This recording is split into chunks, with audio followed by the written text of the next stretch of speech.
بسم الله الرحمن الرحيم.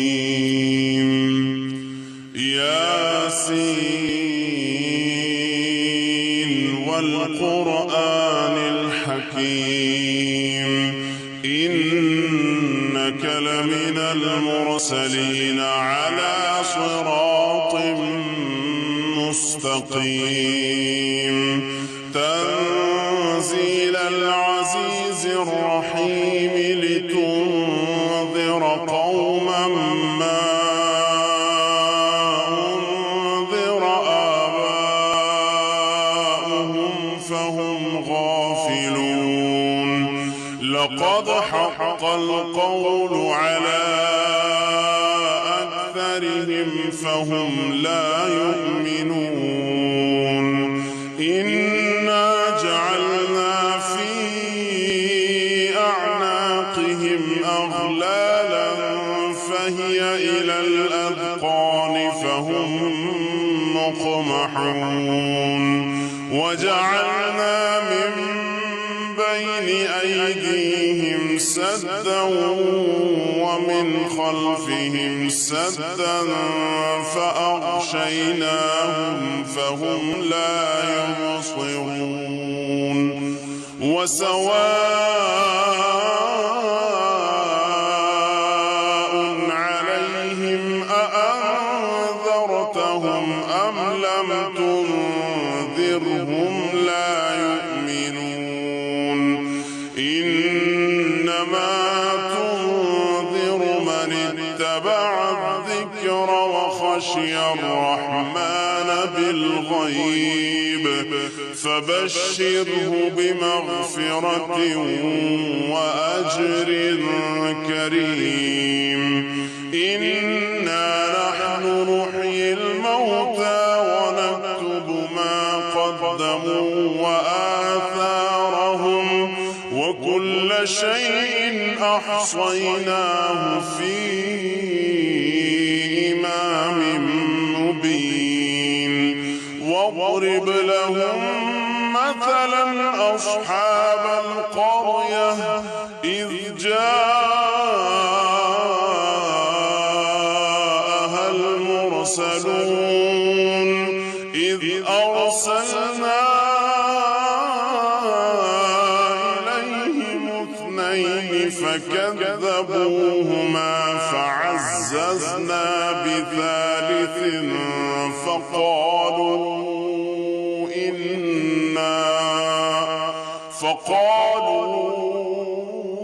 إنا إليكم مرسلون. قالوا ما أنتم إلا بشر مثلنا وما أنزل الرحمن من شيء إن أنتم إلا تكذبون. قالوا ربنا يعلم إنا إليكم لمرسلون وما علينا إلا البلاغ المبين. قالوا إنا تطيرنا بكم لئن لم تنتهوا لنرجمنكم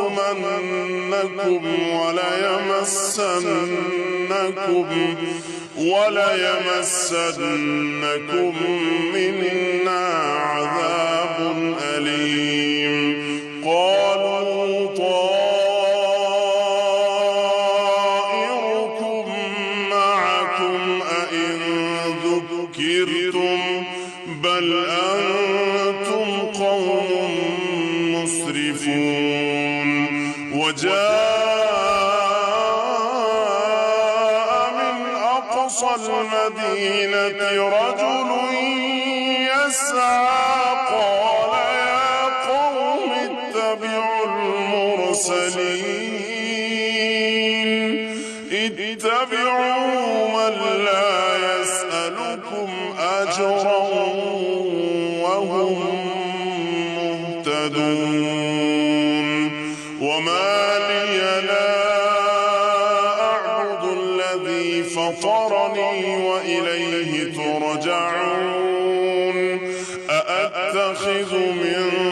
دونه آلهة إن يردني الرحمن بضر لا تغني عني شفاعتهم شيئا ولا ينقذون إني إذا لفي ضلال مبين إني آمنت بربكم فاسمعون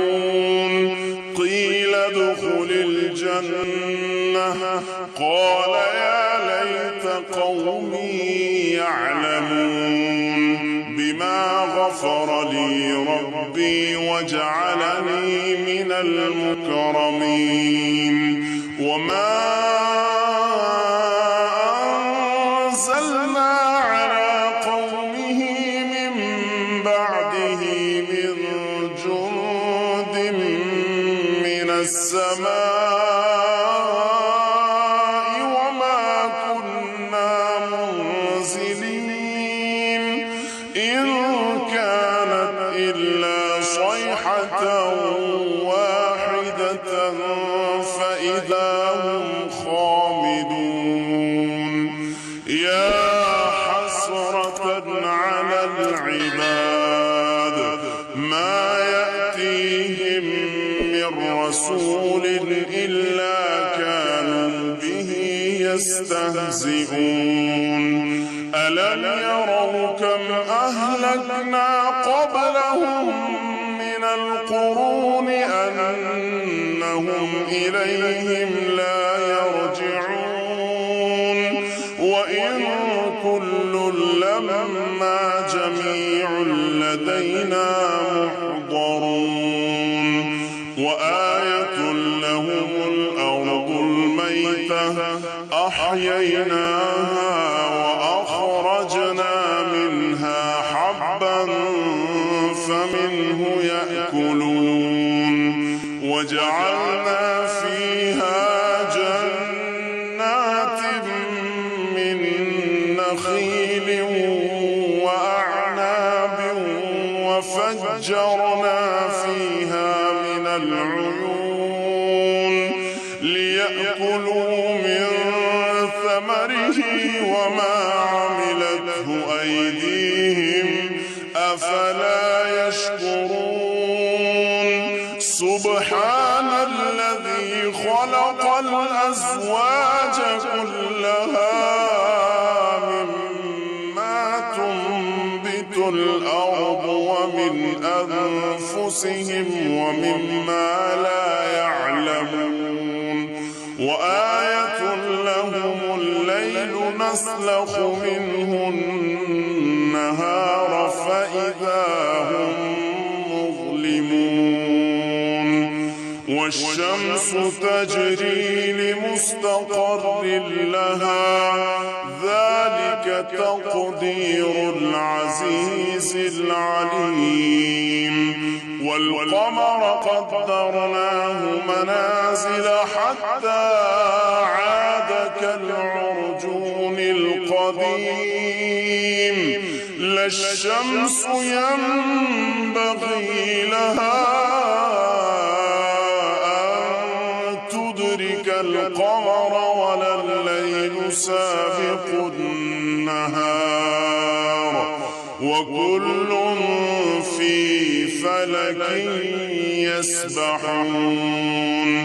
وآية لهم أنا حملنا ذريتهم في الفلك المشحون وخلقنا لهم من مثله ما يركبون وإن نشأ نغرقهم فلا صريخ لهم ولا هم ينقذون إلا رحمة منا ومتاعا إلى حين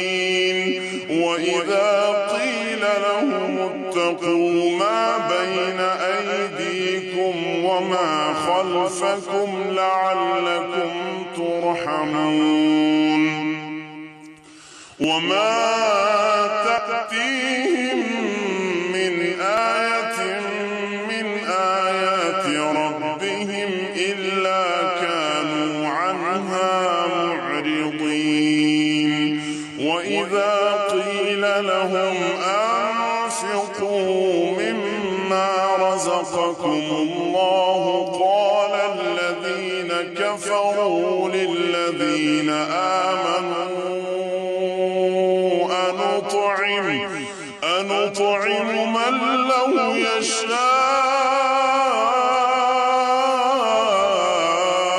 الله أطعمه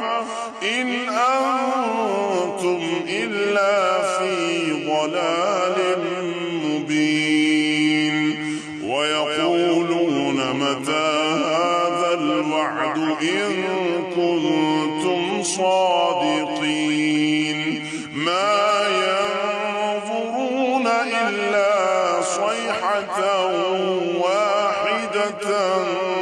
تأخذهم وهم يخصمون فلا يستطيعون توصية ولا إلى أهلهم يرجعون ونفخ في الصور فإذا هم من الأجداث إلى ربهم ينسلون قالوا يا ويلنا من بعثنا من مرقدنا هذا ما وعد الرحمن وصدق المرسلون إن كانت إلا صيحة واحدة فإذا هم جميع لدينا محضرون فاليوم لا تظلم نفس شيئا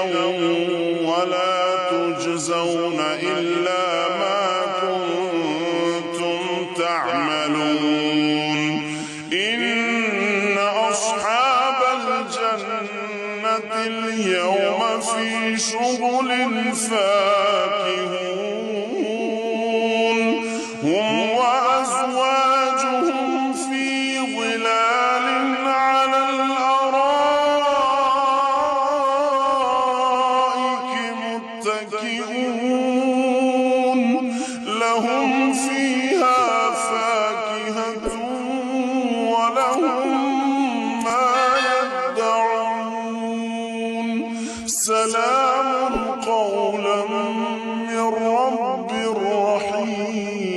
رحيم وامتازوا اليوم أيها المجرمون ألم أعهد إليكم يا بني آدم ألا تعبدوا الشيطان إنه لكم عدو مبين وأن اعبدوني هذا صراط مستقيم ولقد أضل منكم جبلا كثيرا أفلم تكونوا تعقلون هذه جهنم التي كنتم توعدون اصلوها اليوم بما كنتم تكفرون اليوم نختم على أفواههم وتكلمنا أيديهم وتشهد أرجلهم بما كانوا يكسبون ولو نشاء لطمسنا على أعينهم فاستبقوا الصراط فأنى يبصرون ولو نشاء لمسخناهم على مكانتهم فما استطاعوا مضيا ولا يرجعون ومن نعمره ننكسه في الخلق أفلا يعقلون وما علمناه الشعر وما ينبغي له إن هو إلا ذكر وقرآن مبين لينذر من كان حيا ويحق القول على الكافرين أولم يروا أنا خلقنا لهم مما عملت أيدينا أنعاما فهم لها مالكون وذللناها لهم فمنها ركوبهم ومنها يأكلون ولهم فيها منافع ومشارب أفلا يشكرون واتخذوا من دون الله آلهة لعلهم ينصرون لا يستطيعون نصرهم وهم لهم جند محضرون فلا يحزنك قولهم إنا نعلم ما يسرون وما يعلنون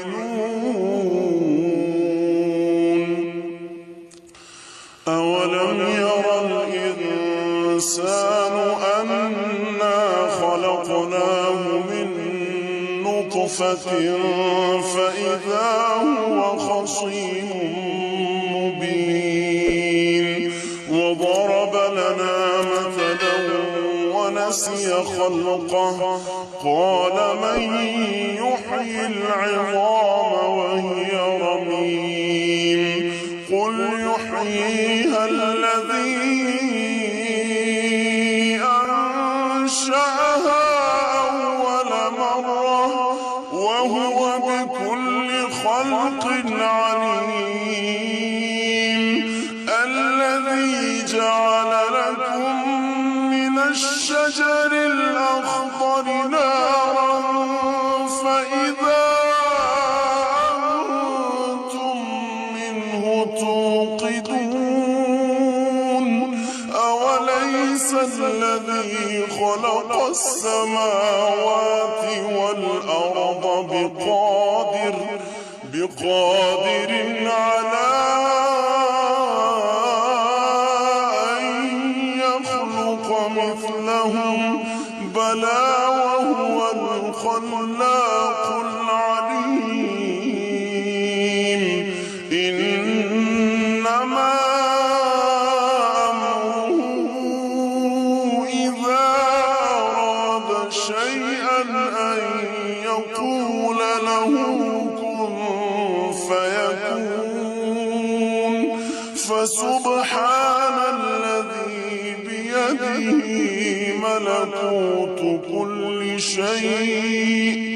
ملكوت كل شيء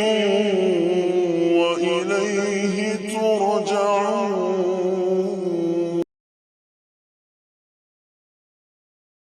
أعوذ بالله من الشيطان الرجيم بسم الله الرحمن الرحيم الرحمن علم القرآن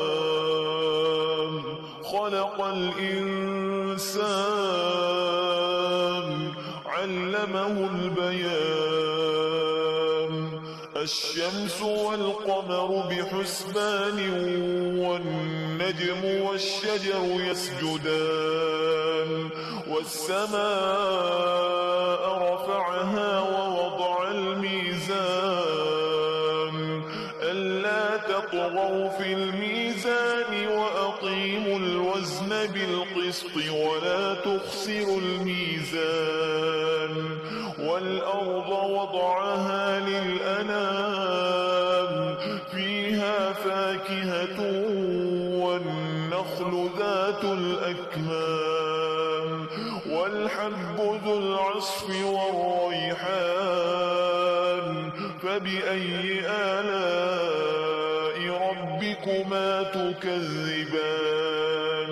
خلق الإنسان من صلصال كالفخار وخلق الجان من مارج من نار فبأي آلاء ربكما تكذبان رب المشرقين ورب المغربين فبأي آلاء ربكما تكذبان مرج البحرين يلتقيان بينهما برزخ لا يبغيان فبأي آلاء ربكما تكذبان يخرج منهما اللؤلؤ والمرجان فبأي آلاء ربكما تكذبان وله الجوار المنشآت في البحر كالأعلام فبأي آلاء ربكما تكذبان كل من عليها فان ويبقى وجه ربك ذو الجلال والإكرام فبأي آلاء ربكما تكذبان يسأله من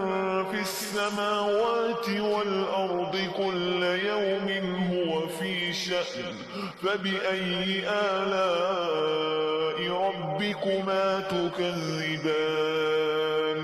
سنفرغ لكم أيها الثقلان فبأي آلاء ربكما تكذبان يا معشر الجن والإنس إن استطعتم أن تنفذوا من أقطار السماوات والأرض فانفذوا لا تنفذون إلا بسلطان فبأي آلاء ربكما تكذبان يرسل عليكما شواظ من نار ونحاس فلا تنتصران فبأي آلاء ربكما تكذبان فإذا انشقت السماء فكانت وردة كالدهان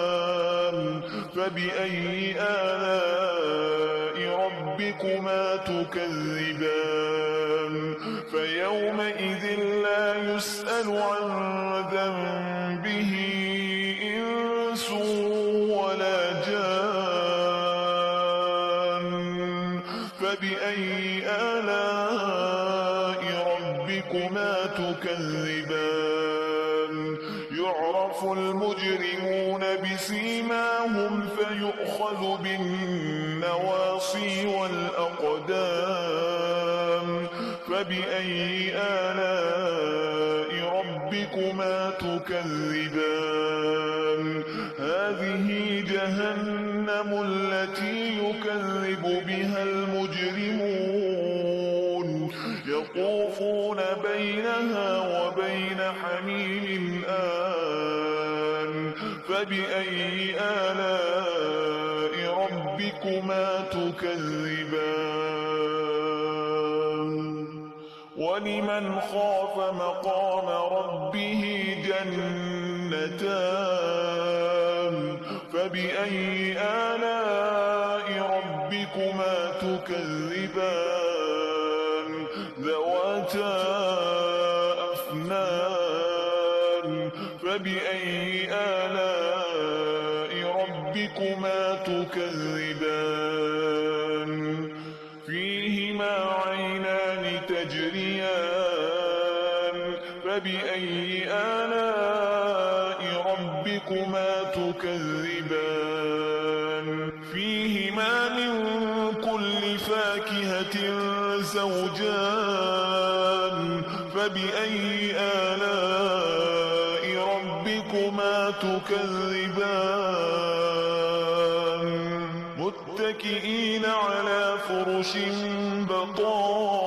بطائنها من استبرق وجنى الجنتين دان فبأي آلاء ربكما تكذبان فيهن قاصرات الطرف لم يطمثهن إنس قبلهم ولا جان فبأي آلاء ربكما تكذبان كأنهن الياقوت والمرجان فبأي آلاء ربكما تكذبان هل جزاء الإحسان إلا الإحسان فبأي آلاء ربكما تكذبان ومن دونهما جنتان فبأي آلاء ربكما تكذبان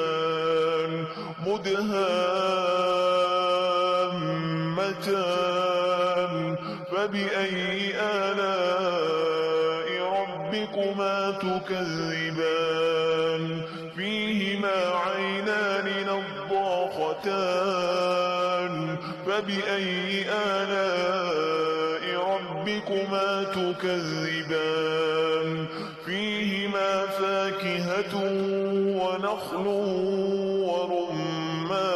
ورمان فبأي آلاء ربكما تكذبان فيهن خيرات حسان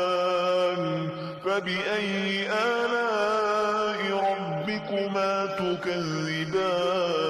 تكذبان حور مقصورات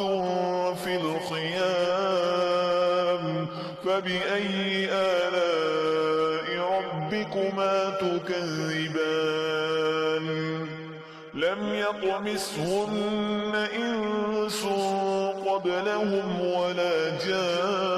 جان فبأي آلاء ربكما تكذبان متكئين على رفرف خضر وعبقري حسان فبأي آلاء ربكما تكذبان تبارك اسم ربك ذي الجلال والإكرام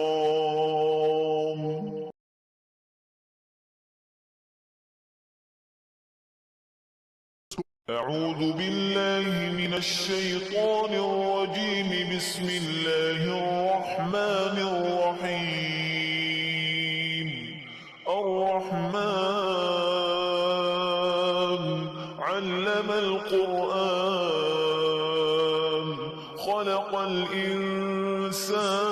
الإنسان علمه البيان الشمس والقمر بحسبان والنجم والشجر يسجدان والسماء رفعها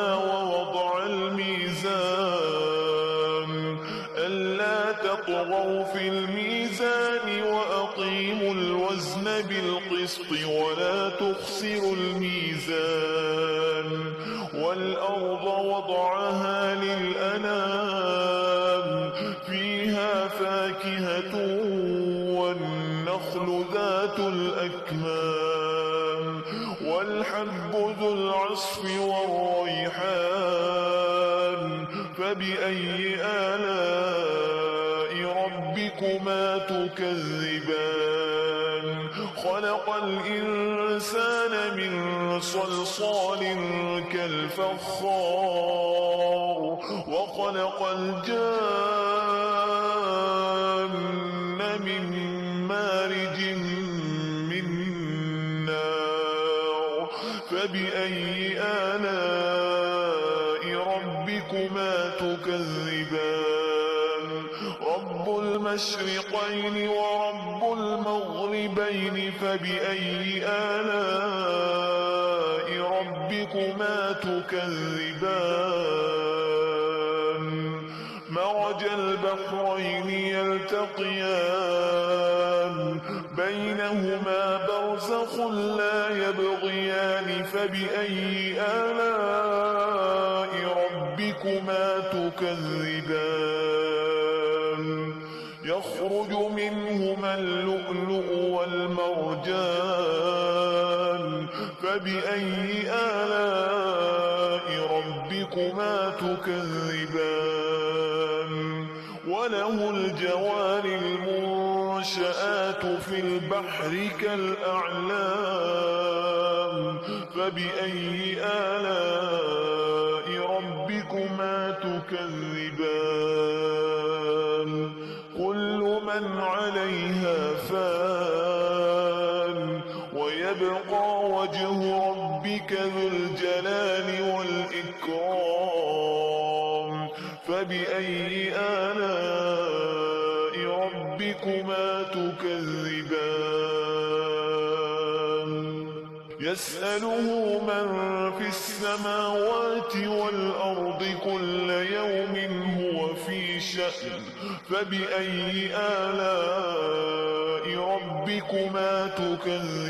تكذبان سنفرغ لكم أيها الثقلان فبأي آلاء ربكما تكذبان يا معشر الجن والإنس إن استطعتم أن تنفذوا من أقطار السماوات والأرض فانفذوا لا تنفذون إلا بسلطان فبأي آلاء ربكما تكذبان يرسل عليكما شواظ من نار ونحاس فلا تنتصران فبأي آلاء ربكما تكذبان فإذا انشقت السماء فكانت وردة كالدهان فبأي آلاء ربكما تكذبان فيومئذ لا يسأل عن ذنبه إنس ولا جان فبأي آلاء ربكما تكذبان يعرف المجرمون بسيماهم فيؤخذ بالنواصي والأقدام فبأي آلاء ربكما تكذبان هذه جهنم التي يكذب بها المجرمون يطوفون بينها وبين حميم آن فبأي آلاء ربكما تكذبان ولمن خاف مقام ربه جنتان جنتان فبأي آلاء ربكما تكذبان ذواتا أفنان فبأي آلاء ربكما تكذبان فيهما عينان تجريان فبأي آلاء ربكما تكذبان فيهما من كل فاكهة زوجان فبأي آلاء ربكما تكذبان متكئين على فرش بطائنها من استبرق وجنى الجنتين دان فبأي آلاء ربكما تكذبان فيهن قاصرات الطرف لم يطمثهن إنس قبلهم ولا جان فبأي آلاء ربكما تكذبان كأنهن الياقوت والمرجان فبأي آلاء ربكما تكذبان هل جزاء الإحسان إلا الإحسان فبأي آلاء ربكما تكذبان ومن دونهما جنتان فبأي آلاء ربكما تكذبان مدهامتان فبأي آلاء ربكما تكذبان فيهما عينان نضاختان فبأي آلاء ربكما تكذبان فيهما فاكهة ونخل ورمان فبأي آلاء ربكما تكذبان فيهن خيرات حسان فبأي آلاء ربكما تكذبان حور مقصورات في الخيام فبأي آلاء ربكما تكذبان لم يطمثهن إنس قبلهم ولا جان فبأي آلاء ربكما تكذبان متكئين على رفرف خضر وعبقري حسان فبأي آلاء ربكما تكذبان تبارك اسم ربك ذي الجلال والإكرام